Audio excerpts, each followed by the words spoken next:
I want to tell you about a season I'm in right now. I'm unemployed. I have no external structure, no meetings, no commute. No one expecting me anywhere at a specific time. And most days, I do a mix of things that, if I described them to you, would sound a lot like nothing. Lying in bed, playing chess, scrolling, sleeping through windows I told myself I'd use. For a while, I called that lazy, but then I stopped. Not because I figured out how to be productive, not because I found the right system, but because I started paying attention, and I mean really paying attention, to what was actually happening. And what I found changed the way I understand not just my days, but my money. My name is Vincent. This is Present Tense Finance. And this video is about what lives underneath the word lazy and why naming it differently might be the most useful thing you do today. Here's what I noticed. On the days when nothing gets done, not the video, not the job application, not the email I've been drafting in my head for a week, there's something happening that isn't quite what the word lazy describes. It's not that I don't want to do the things. It's not that I've decided not to. It's more like the action exists somewhere inside me and I can't access it. Like trying to remember a word that's right there. The gap isn't between who I am and who I want to be. It's between who I am and who I can currently reach. And the heaviness, that's the part nobody talks about. It's not depression. It's not what I'd call a bad mood. It's something more physical. A weight that sits in the chest, that makes the couch feel necessary, that makes the distance between the bed and the desk feel genuinely large. There's no dramatic thought attached to it, no story running underneath it, just heaviness. I started noticing something else too. On the days when I did a light audit, not a productivity sprint and not a structured schedule, just a quiet observation of what I was doing and when, something shifted. The right actions started showing up, not because I forced them, not because I shamed myself into them, but because the watching itself seemed to matter. Like the behavior was already there, latent, waiting for someone to notice it.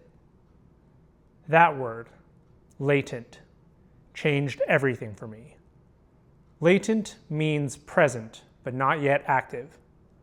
Not absent, not broken, just not yet triggered. And that is a fundamentally different problem than lazy. So why am I telling you this in a financial coaching video? Because the same thing that happens to me on a Tuesday afternoon with nothing on my calendar, that same pattern shows up in how people relate to their money. Constantly, quietly, and without a name. The bill you've been meaning to look at for 3 months. Not because you don't care, but because looking at it activates something in the body that feels like danger. And the nervous system, which is very good at its job, learned a long time ago to route you away from danger. The job application that stays open in a tab for a week. Not laziness, but something underneath it. A question that never gets said out loud. Am I enough for this? And the nervous system, doing what it does, decides not to find out. The budget you built once, felt good about, and never opened again. Not because you're bad at money, but because somewhere in the act of opening it is a confrontation you're not sure you're ready for. These are not discipline failures, and they are not character flaws. They're the body making decisions that once made perfect sense and hasn't been updated yet. The word lazy is not a diagnosis. It's a verdict. And the problem with verdicts is that they close the investigation before you find out what actually happened. What if, instead of lazy, the word was waiting? What if, instead of stuck, the word was latent? Not fixed, but different.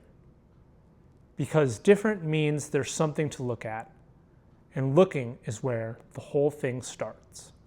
I'm not going to tell you to build a schedule. What I will say is this: try the audit. Not a productivity system, not a time blocking app. Just watch yourself for one day without calling it anything.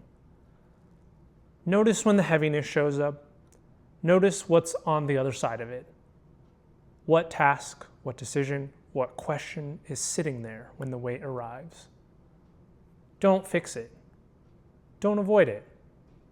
Just notice it and then write it down. Because here's what I've learned in my own season. The moment I stopped calling it lazy, I could actually see it. And once I could see it, it started to move. Not fast, not dramatically, but the action that had been latent started showing up on its own because it was no longer buried under a verdict. The 1 to 5 check-in I use with every coaching client starts there, not with the financial numbers. It starts with, how are you actually feeling right now? Because the feeling is the map. And if you skip it, you're navigating blind. One day, one audit, no judgment. Simply watch. Before you go, one thing. Whatever you've been calling lazy in yourself, I want you to hold that word lightly today. Not throw it out, not replace it with something nicer. Just don't let it be the last word. Get curious about what's actually there. And if you want to do that work with some support, if you want to look at what's underneath the pattern in your days or in your money, the link to book a free 30-minute discovery call is in the description. We'll start where you are. Feelings first, numbers second. Because what you've been calling lazy might just be latent. And latent means it's still there. I'll see you in the next one.